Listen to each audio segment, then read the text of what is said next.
YouTube the other day just recommended a video to me spewing the exact same lie that you can live in this magical paradise for only $500 a month.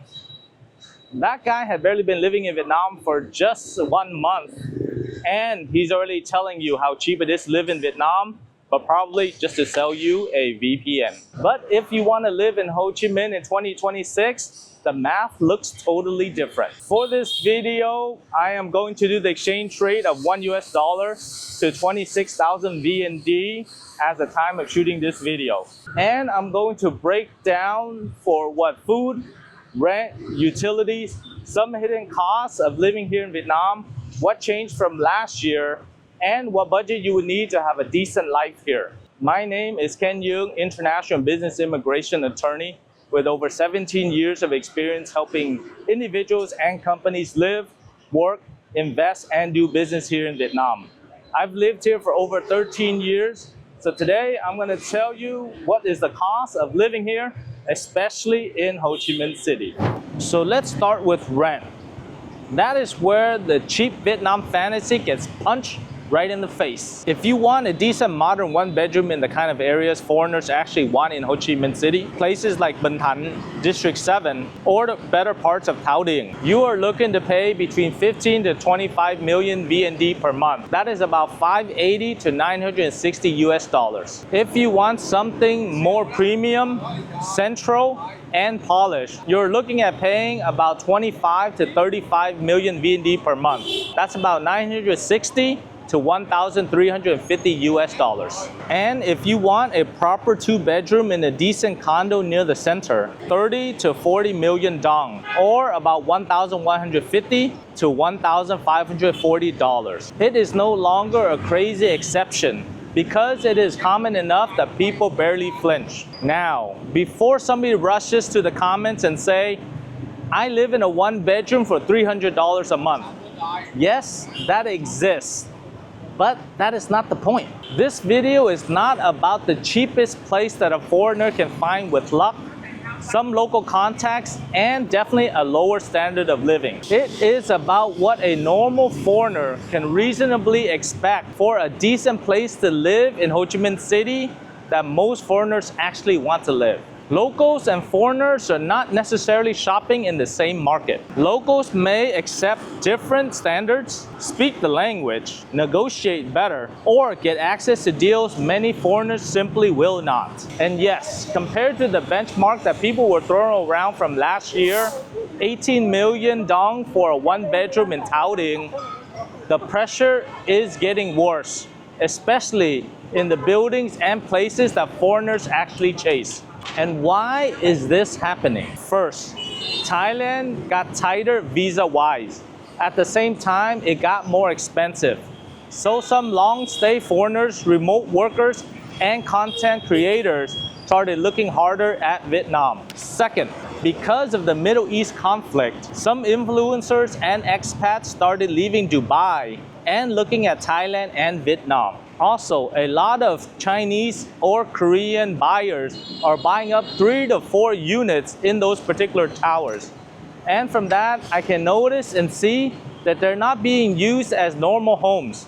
Some sit empty, some are only used once in a while, some clearly are being kept for their side chicks or irregular private use. While ordinary renters are trying to find a place to live, some of the housing stock is basically being used as a spare private room for somebody's second life. So when somebody tells you Vietnam is cheap, ask them, cheap where?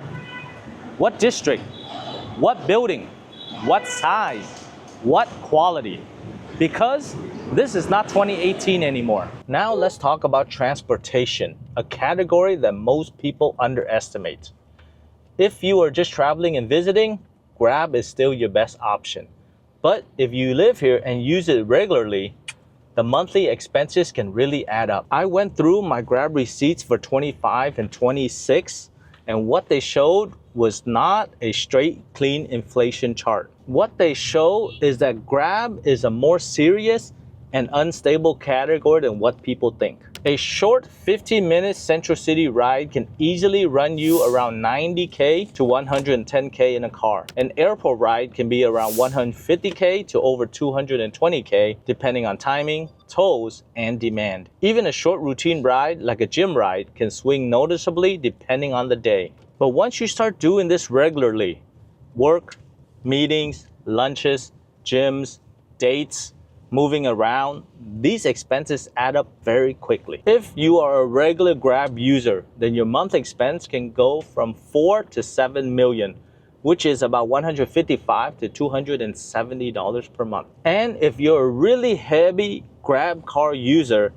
just because of the convenience, then your expenses will be very high. If you actually decide to rent a motorbike or buy a motorbike, that is still one of the cheapest ways to get around. A normal monthly motorbike rental can be around 1 to 1.5 million dong, or about $40 to $60. And fuel might add another 300 to 800K or more, or about $12 to $30, depending on how much you ride. And if you drive a car, that is a different story. To be fair, the Vietnamese government has done a decent job containing inflation so far, but fuel came under real pressure because of the Iran war. I also noticed my own fuel costs in driving a car increased by 30 to 40%.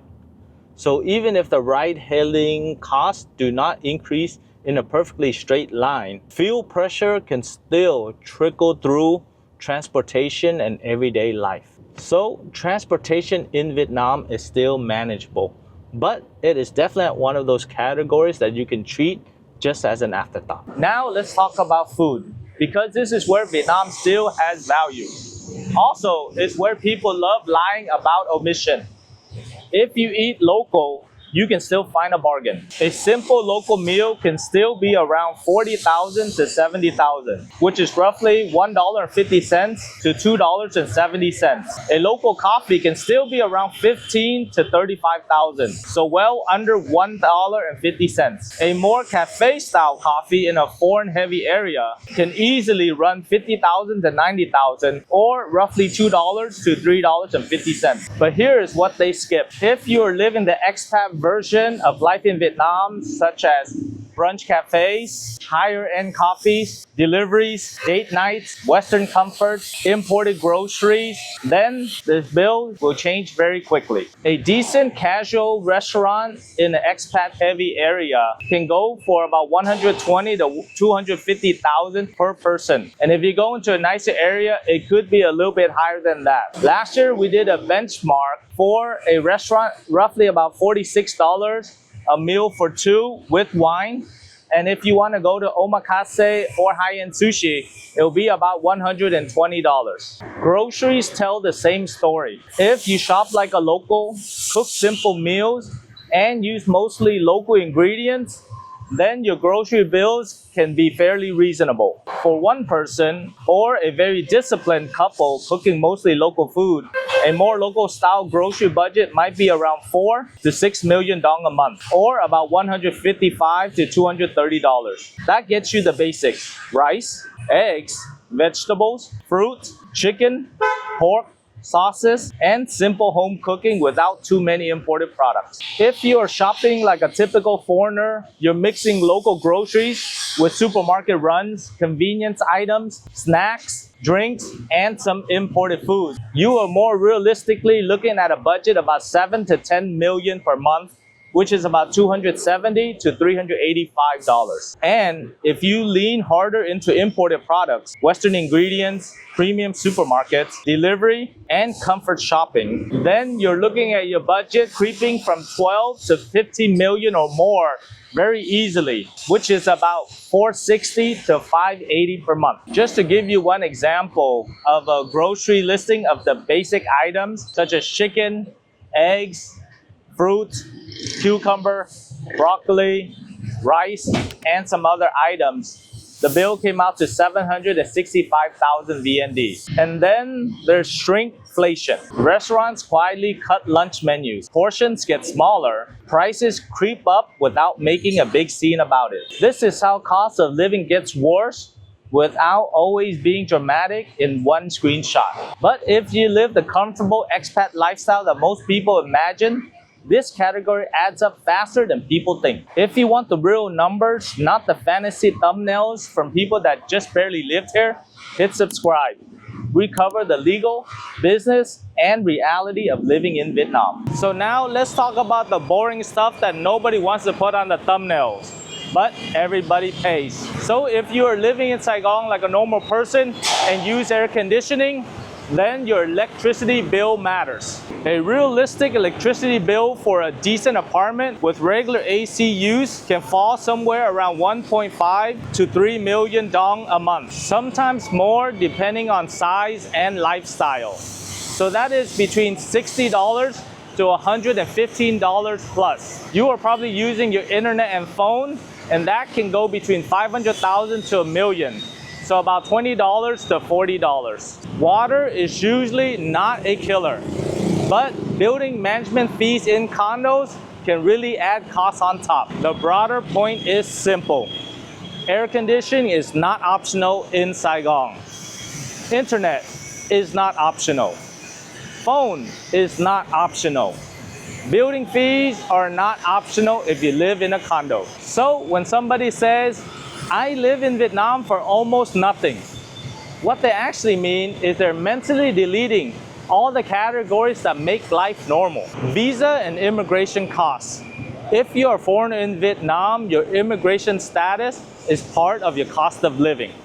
Full stop. If you are living a tourist or a visa-run lifestyle, the cost can really add up for your transport, exit costs, re-entry costs, and wasted time. Realistically, many foreigners should mentally allocate 1 to 3 million dong per month, which is about $40 to $115 if you average it over time, sometimes more. If you're on a long-term stay route, which is better for your life, but it is still not free. The one major exception is if you already have it or qualify for the Vietnam passport. With this, your immigration costs and hassles disappear altogether. Healthcare in Vietnam can still be cheaper in the US, yes, but most foreigners do not want the cheapest version possible of healthcare. They want English-speaking clinics, cleaner private hospitals, more predictability, and less stress. A private English-speaking clinic visit can go from $50 to $80, and a more international style clinic can be even higher. If you live in a condo, maybe the gym is included. Great. If you want an actual serious gym, budget around $30 to $130 plus a month. Then add drinks, self-care, massages, social spending, and most of the little conveniences. A more disciplined person can spend between 2 to 4 million a month. That's about $75 to $155. A more typical, comfortable foreigner would spend between 4 to 8 million VND per month. That is about 155 to 310 US dollars. And if you are social, cafe heavy, convenience heavy, or like treating yourself often, it can go higher quickly. This is how people fool themselves into thinking that they're living cheaply, while their card gets punched all month. Let's stop dancing around it. Can you live in Vietnam for $500 a month? Yes, you can survive, but that's not the same thing as actually living well. At that level in Ho Chi Minh City, you are living a stripped down life. Cheap room, tight food budget, little comfort, little flexibility, and does not leave much room for transport, healthcare, visa, or a normal social life. What about $1,000 a month?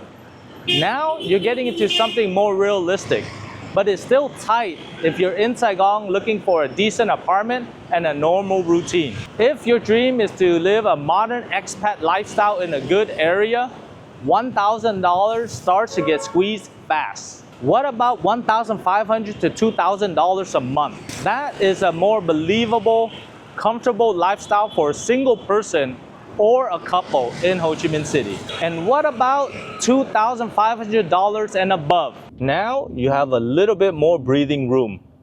Better housing, better food habits, more convenience, more lifestyle flexibility, and less constant budget constraints. To give you a rough benchmark, Here is my monthly expense, about 150 million VND, or about $5,700 in USD per month, which includes 35 million for rent, 15 million for food, 50 million for a car and driver, which includes gas as well, 25 million for my son going to school, 10 million for the nanny who takes care of my son, about 5 million for utilities, and then about 10 million for lifestyle spending. That also includes the family cost of going to school. So if you are a single person or a couple that does not have a child going to school, then your expenses will be much less. But this gives you a much more honest benchmark than the fake fantasy that the people are selling online. So no, Vietnam is not Switzerland. And no, Vietnam is not the magical $500 kingdom that people are selling through their thumbnails. That is a lie. Here is the bottom line. Vietnam can still give good value, but it is not the $500 magical paradise that the people are selling in their thumbnails. The cheap coffee is real. The cheap local meals are real. But when you add in rent, transport, utilities, air conditioning, internet, visa costs, and all the costs of living in Ho Chi Minh City, the math changes fast. So the next time somebody tells you that living in Vietnam on $500 a month is easy, call out their bullshit and ask them a question. Where is this? What apartment? What location? And are we talking about real life, or we're talking about thumbnails? Drop your comment below and tell me what a realistic monthly budget for somebody in 2026. If you need help with visas, relocation, real estate due diligence or purchase, and of course FDI investments, reach out to us. We are here to help. So on behalf of Duong Global, my name is Ken Duong. Thank you very much for watching this video, and I'll see you on the next one.